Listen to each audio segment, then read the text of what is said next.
My name is Tony Gonzalez, and we are talking to Geoff Tate, who is touring Europe. How are you, Geoff? I'm doing very well, thank you. First of all, I want to know how you feel, because I knew that you have a an open heart surgery some months ago. Is that okay? Yeah, I had the surgery back in June, and I had a couple months of recovery time, and now I feel great. You know, it's been several months, like 8 months, something like that, and I feel very strong, very healthy, and very active, and very happy to be touring again. I remember that when this tour was planning for the year 2020, 3 years later, you continue with the idea. What are the main differences between the initial plan and the real situation right now? Just time has gone by, really. Yeah, the tour continues, and I think our dates in Spain are the last of the last dates, and we're very excited to come back to Spain. It's been several years since we've toured there, and very excited, very excited. Even when Operation Mindcrime is considered for you and for everybody a concept album, I think that since the warning, the band was recording under a concept or of interlaced lyrics in every recording. For example, there is a concept in the warning, Race for Order, maybe Empire too. Am I wrong? How was this conceived?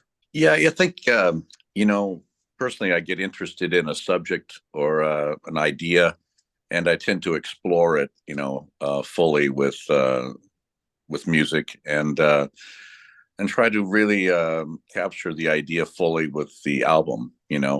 And yes, you're right. The Warning album had a definite theme involved with it, Rage for Order as well, and Operation Mindcrime, of course, was very explicit in the storyline. And since then, of course, I've experimented again with conceptual albums, or relied heavily on theme-oriented records with Promised Land, for example. And then I had a string of albums, a trilogy, if you will, that came out. In fact, my last releases were The Key, and those were heavily conceptual records, yes. So recently you have been working with some songwriters, but are you still in charge of the lyrics or not? On new material? Yes, on new material. Oh yeah. I do both. I compose music. I've been composing music for years, but I also like to collaborate with people, and I really am having an excellent time collaborating with different artists. I just recently released the Sweet Oblivion albums, 1 and 2, and beginning work on the third one, and that's all different musicians and different producers working with them and me, coming up with real interesting music. I'm having a good time with that. Because I'm a writer, Uh-huh. I have thought that, and I would like to ask you, have you ever thought to write a novel? Because when I read your lyrics, maybe sometimes a novel match in this concept. What, have you ever thought to be a writer, a novel writer?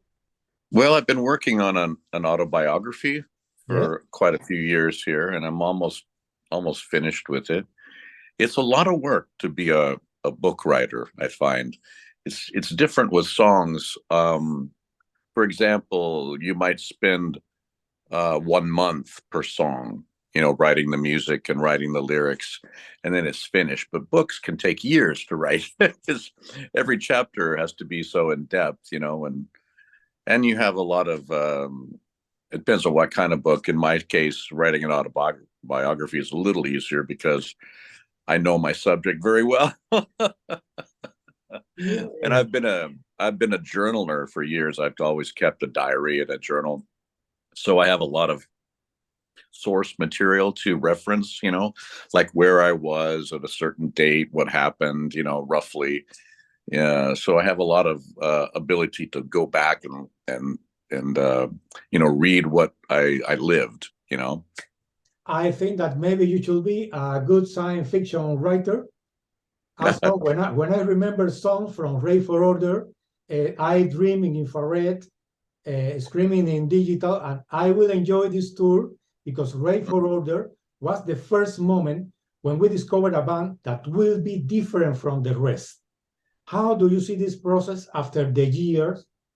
Because, for example, with The Warning, Queen Rush was an extraordinary band, but it followed the stream. But Ray for Order make a difference.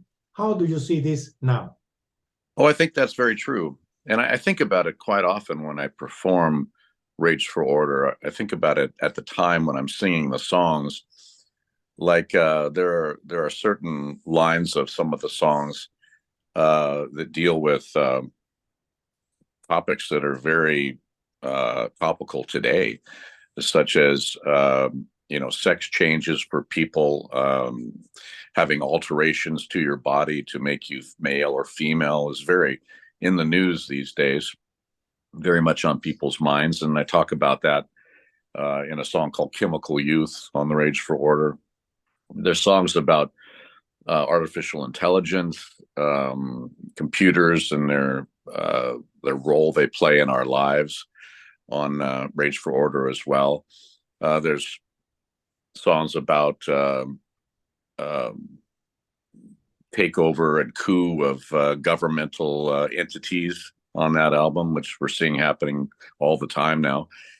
It was kind of an album that was a bit ahead of its time, in a lot of ways, musically and lyrically, I think.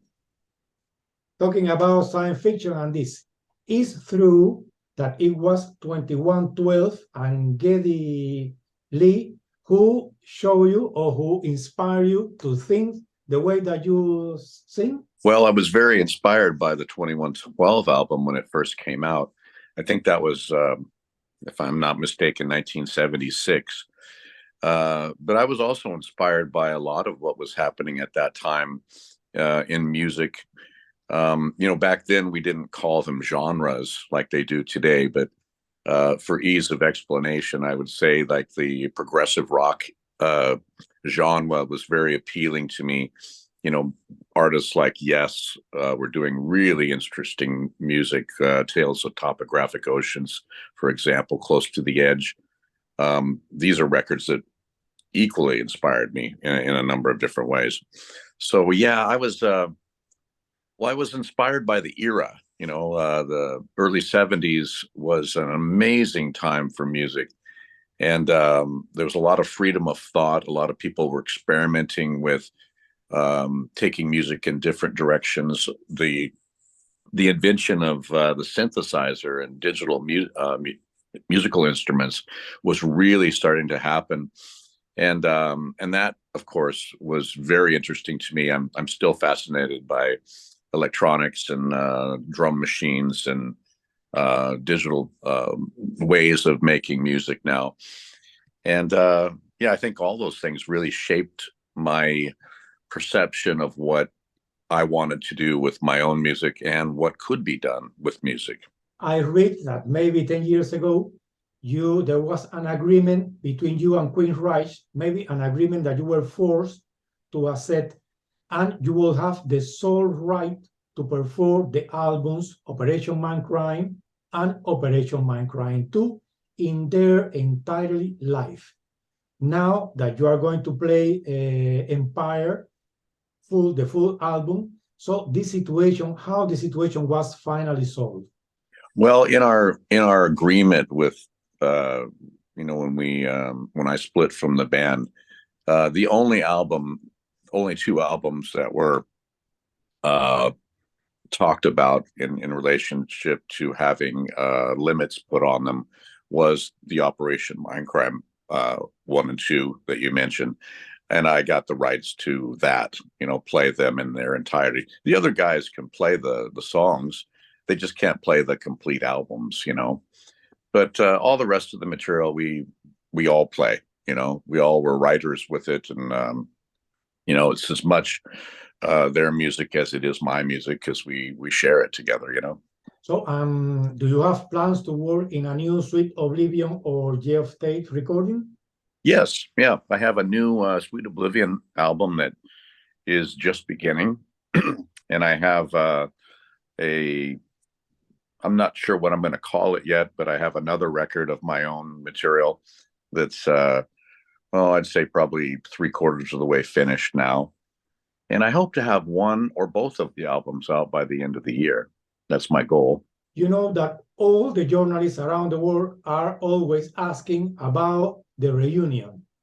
But my question is, how are the relationship between you and Chris DeGarmo right now? Oh, I haven't talked to Chris DeGarmo in probably 4 or 5 years. Yeah. I don't really think a reunion would be likely, you know.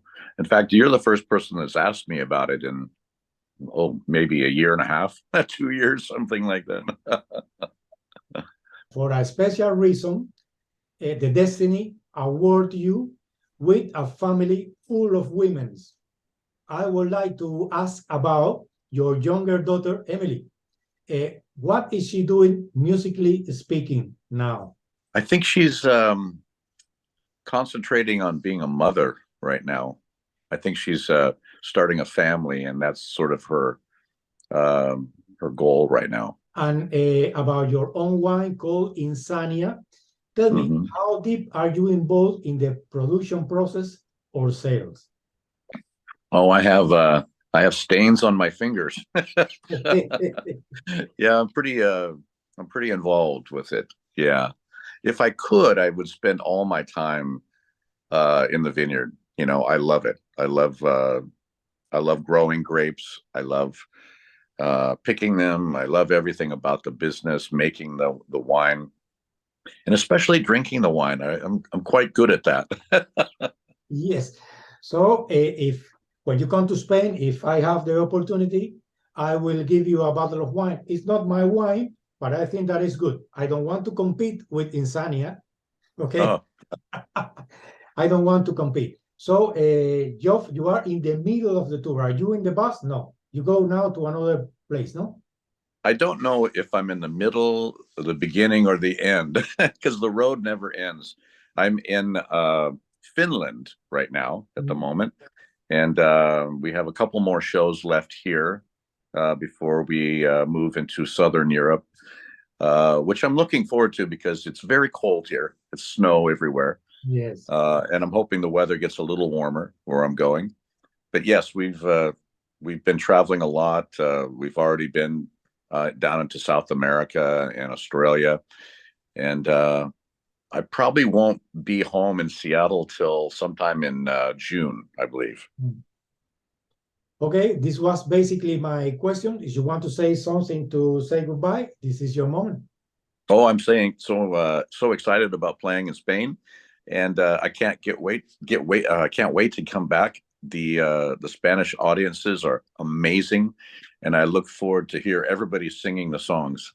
Please take care of you, because I was waiting this concert since the 2020. I remember that it was in March, and I say, so if I go, maybe I got COVID, but I will go. But finally, it happened. Yes.